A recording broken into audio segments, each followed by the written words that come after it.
Hello students and welcome to the lecture.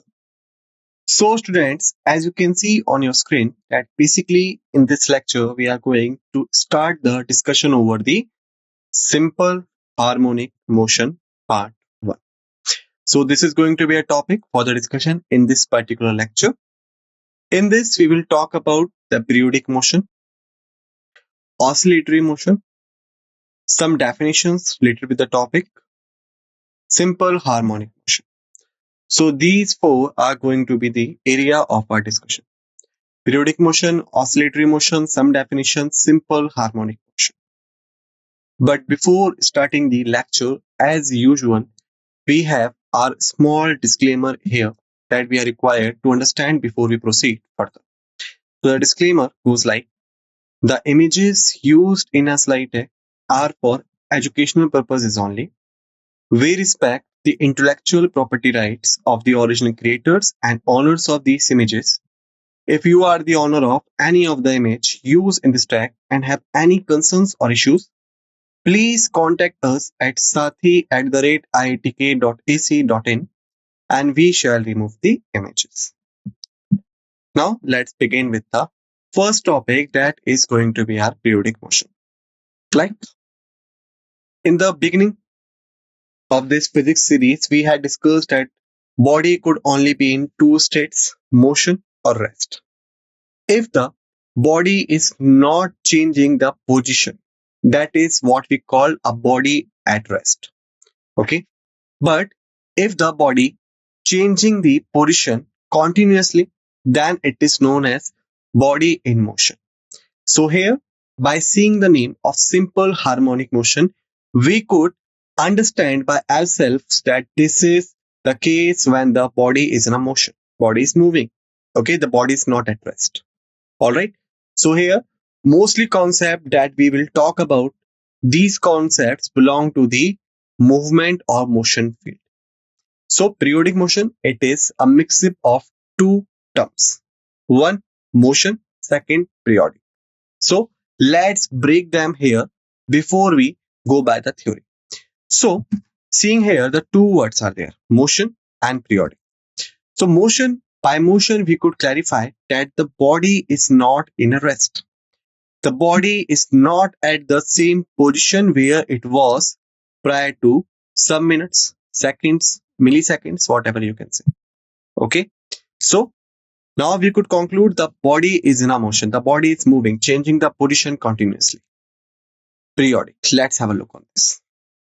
So periodic here signifies that after a certain period of time, and this time is fixed. For example, suppose if you see a body at point A, then point B, then point C, then point D. So here you can say the body is changing the positions, it is in a motion. First it was point A, then point B, point C, point D. Rapidly it is changing the position. Okay. But whether this change is having a regular time interval or not. Like, for example, you seen the body on point A 2 seconds ago, then point B. Then from point B to point C, it took 4 seconds. Point C to point D, it took 10 seconds. So here, if you go by the time, is the time same? No. The time taken by the body while changing the position is not the same. Then here, we could say the body is in the motion. Yes, it is in the motion because it's changing the position. But the body is not in a uniformly time taken while changing the position. For example, if body took A to B 2 seconds, B to C 2 seconds, C to D 2 seconds. Now, is the time same? Yes, the time is same. 2 seconds the body is taken while changing the position. Okay. So when this happens, like the body is changing the position, but the time taken by the body is same throughout changing the position, then it is known as the periodic motion. Then we can say, yes, the body is in a periodic motion. I hope roughly you have understood what do we mean by saying periodic motion. Now let's go by the standard theory. So a motion which repeats itself over and over again after a regular interval of time is called a periodic motion. Now you can say point A to B 2 seconds, B to C 2 seconds, C to D 2 seconds. So there is a regular time interval of 2 seconds and the motion repeating itself. Okay, it's not getting rested. It is continuously on change 1 point, 2 point, 3 point, 4 point. Okay, so whenever there is a motion which having a tendency to repeating itself after a regular interval of time, that is what we call as the periodic motion. Okay, the regular interval of time after which the periodic motion is repeated again is called its time period. Like, for example, the body is repeating its motion after every 5 seconds. Okay, so this 5 seconds time that has been taken by the body while repeating its motion, that is what we call as the time period. Or sometimes you can say time period is a total time taken by the body to repeat its motion.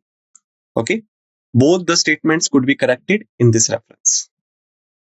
A motion that repeats itself over and over again, but its mean position such that it remains confined with two well-defined limits called extreme points on either side of the mean position is called oscillatory or vibratory motion. So, in a layman terms, periodic motion further defines the oscillatory or vibratory motion. How? Let's see. In periodic motion, what we have understood is that when the body is changing its position, means it is in a motion. Okay, and the time taken by the body while changing the position is same throughout the changing process, or the motion is repeating itself in the regular interval of time again and again, means the time period taken by the body is the same. Then it is known as the periodic motion. But here one thing is missing. After adding that particular condition or that particular thing in this periodic motion, that will be able to define the oscillatory or vibratory motion. What is that?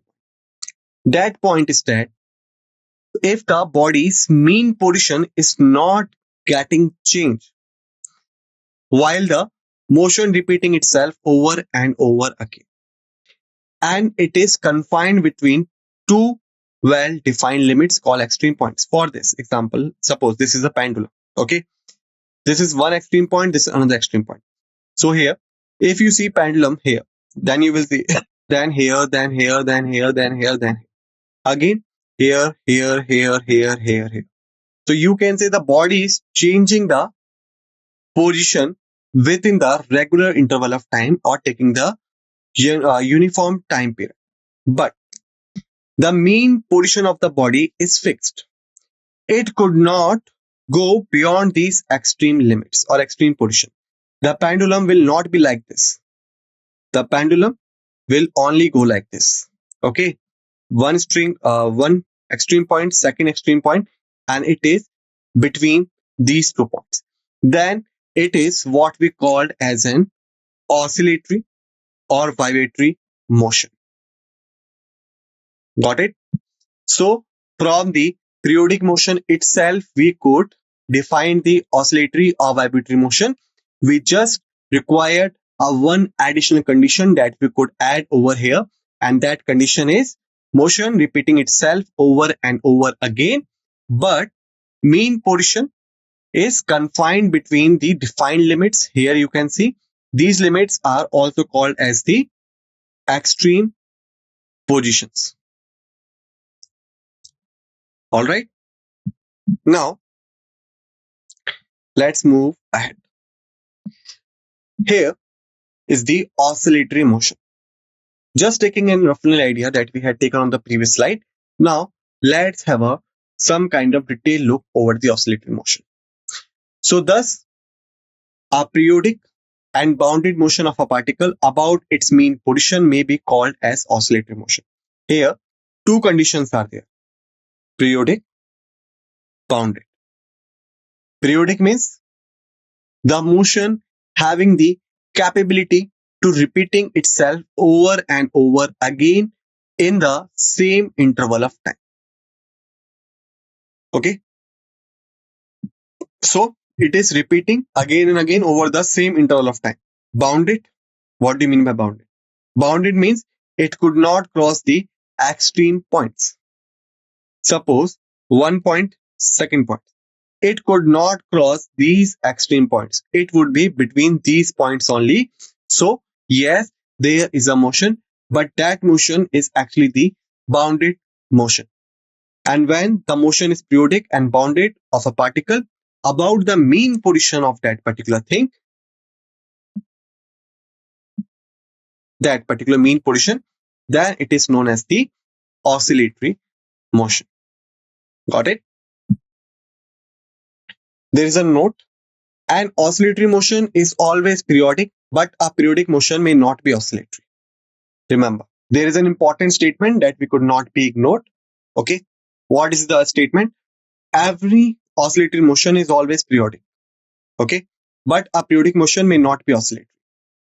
Why? Because we know the oscillatory motion itself is defined by the periodic motion, as we had revised in the previous slide. Like the motion having a tendency to repeating itself again and again, again and again, again and again. Periodic motion. Okay.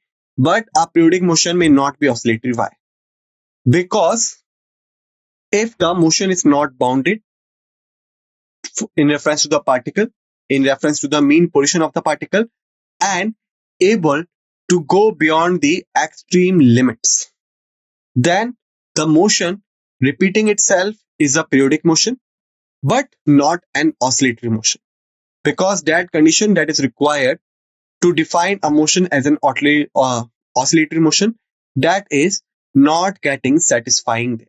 And when it is not getting satisfying, obviously it is not an oscillatory motion. So just keep this statement in your mind. An oscillatory motion is always periodic, but a periodic motion may not be oscillatory. Got it? Now let's ahead. So now here are the some definitions, as I had told you in the index part, that these definitions are related with the topic of simple harmonic motion. So the first definition is the definition of time period. So what do you mean by the time period? So generally we say that time period is the total time that is been taken by the particle while changing the position or repeating itself. Okay, but this is in the layman terms. When we talk about physics, we have to say anything with a defined standards of physics. We could not ignore them, because any false in a statement may destroy the entire theory. Okay. For example, if we say an oscillatory motion is always a periodic, but periodic motion may not be the oscillatory. If we just change something and we say oscillatory motion always periodic, periodic motion always oscillatory, just a slight change we done in a statement and entire theory is got destroyed. Okay, so that's why it is important to go by the standard definitions in a proper manner, so that we could avoid the missing out or changing of the terms, so that the theory base should not be disturbed at all. So the time period in actual is the smallest interval of time after which the periodic motion complete itself is called its time period. For example, if there is a one particle that is in a motion, for example, one particle that is in a motion, this and that. Okay, so it is taking 5 seconds on the standard clock. Okay, but while calculating the exact data, we got to know it is actually taking 4.8 seconds while completing the motion or repeating the motion. So now here, if we not go by the proper standard of definition of time period, what we will do? We will say that 5 seconds is the time period. The 5 seconds is the time period taken by the particle while repeating itself. Okay, is that true or not? It's not. Why? Because just now I have told you one thing. If you go by the standard definition and you follow the standard procedure. After doing this, what we got? The actual time taken by the particle while repeating itself is not 5 seconds, it's actually 4.8 seconds. And the definition of time period states that the smallest interval of time, not the interval of time. Remember, again I'm repeating, the smallest interval of time, not the interval of time. So 5 seconds is the interval of time, but 4.8 seconds is the smallest interval of time. So when we have to define the time period for that particle, we will not say 5 seconds. Instead of this, what we will say? 4.8 seconds, because that is the smallest time interval taken by the body while repeating itself or by the motion completing itself. Okay. So the time period is denoted by capital T. Time period of an oscillatory motion may be defined as the time in which one vibration is completed. Means 2 points are there from here to here and then here. This is the one vibration here and here. Because it is saying repeating. It is not saying only motioning. It is repeating. So this and that. So the time period taken while completing the one vibration is actually the time period, or we could say the shortest time taken by the particle while completing the one revolution. It's actually the time period. Okay. Time period of a periodic or oscillatory motion is measured in seconds. Okay. Remember this. It will never measured in minutes, in hours, or days, or weeks, or months, years, millennia, whatever you can say. It is actually measured in seconds only. So second is the standard for the time period measurement while talking about the periodic or oscillatory motion. Now let's move ahead. Second definition that we have to complete here is the frequency. So what do you mean by the frequency?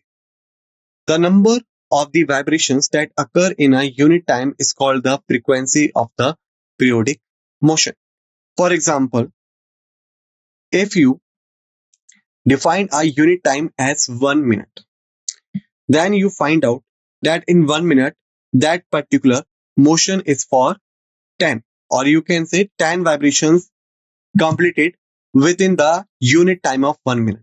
Then what is the frequency of that particular periodic motion? 10 is the frequency. This is just for an example. It is not defined as by the standards. Okay. So again, let's have a look here. The number of the vibrations that occurs or completes by the particle in a unit time is what we call as the frequency of the frequency of the periodic motion. Now, frequency is noted by V or N. Whatever symbol we could use while denoting the frequency, there is nothing like we only use N or we only use V.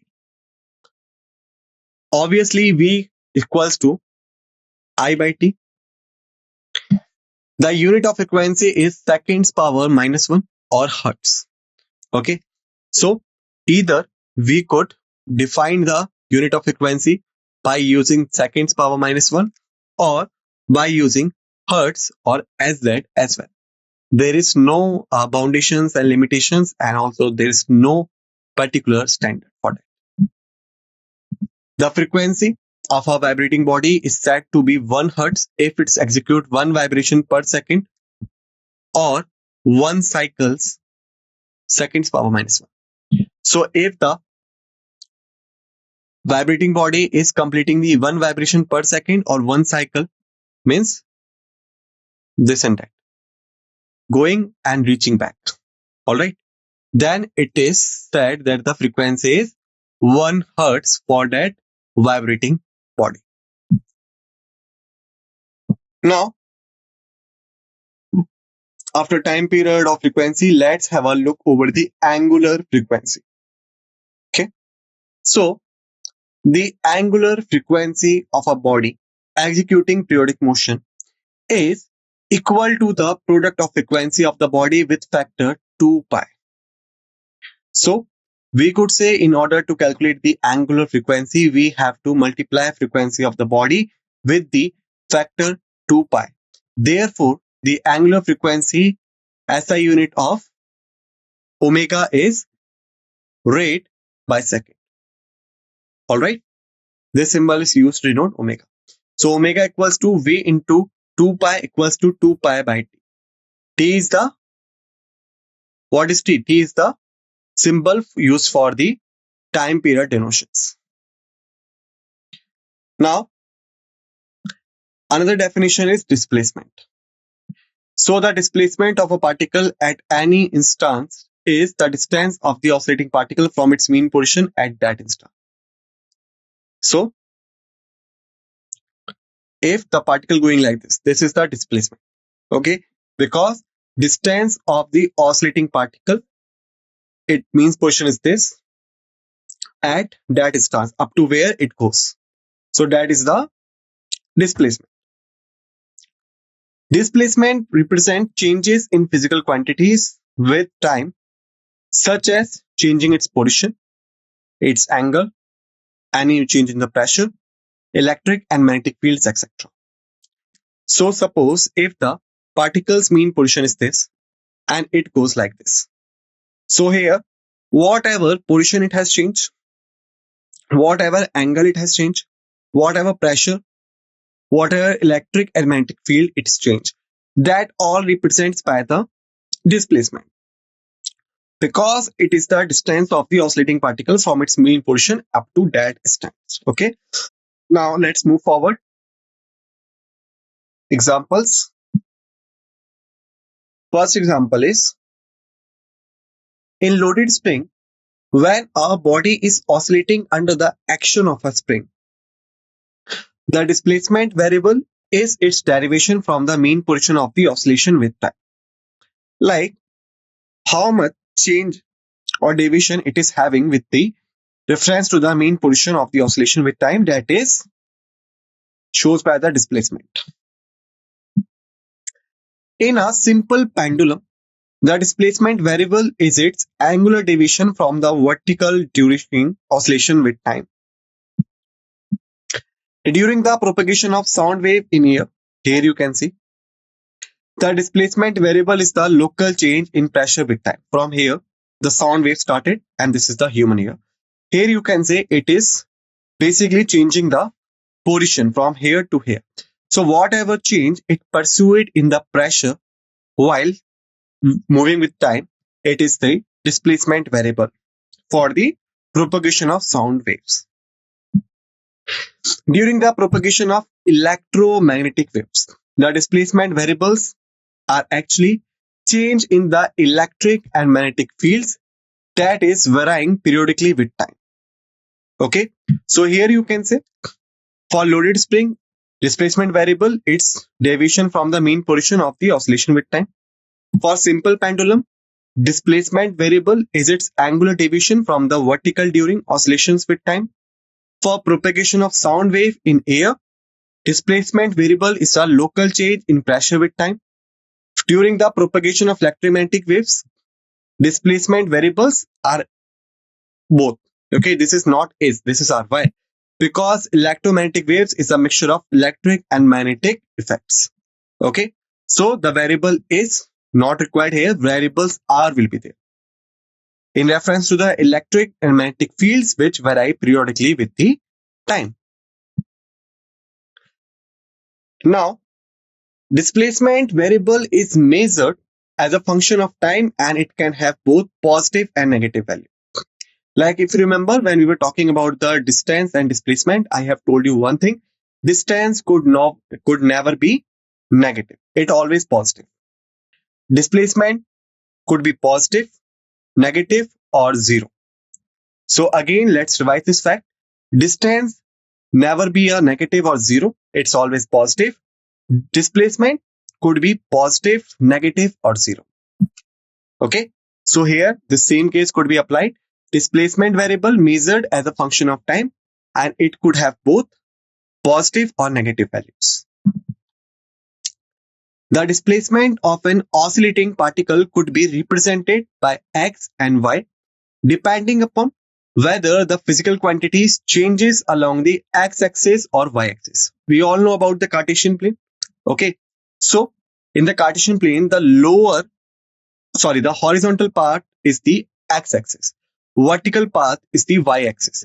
So if any change in the physical quantity occurs on x-axis, then we show x. If on y-axis, we show y.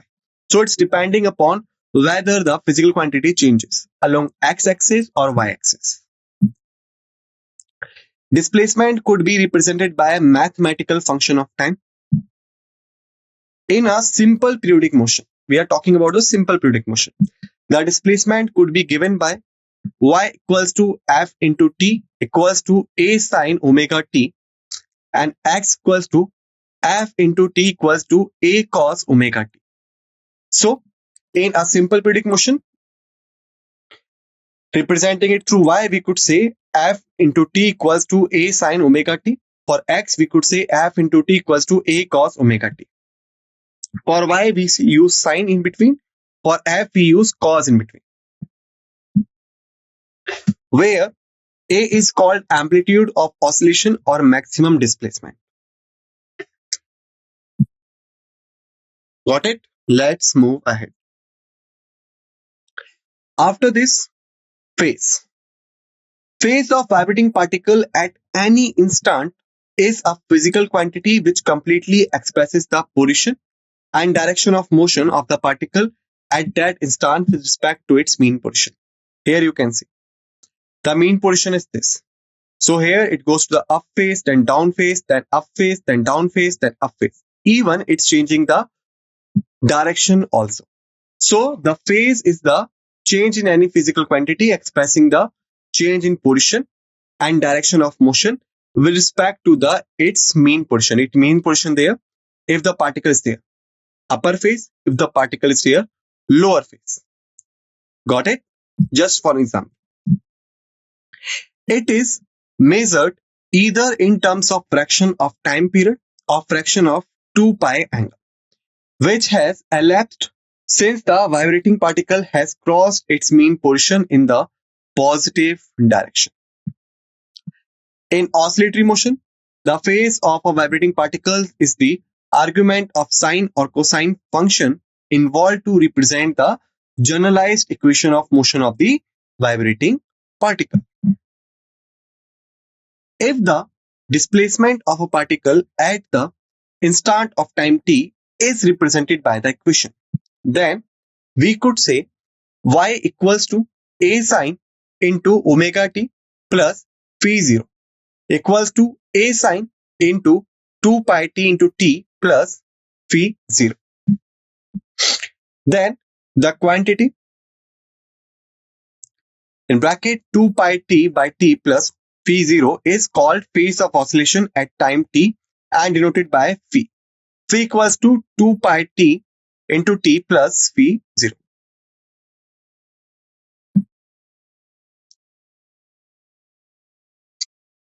Initial phase or epoch. So it is the phase of a vibrating particle corresponding to the time and t equals to 0. Then p equals to phi 0. Its unit is radian. There is an important note. The phase of a vibrating particle changes continuously with time, but the epoch remains constant at all times.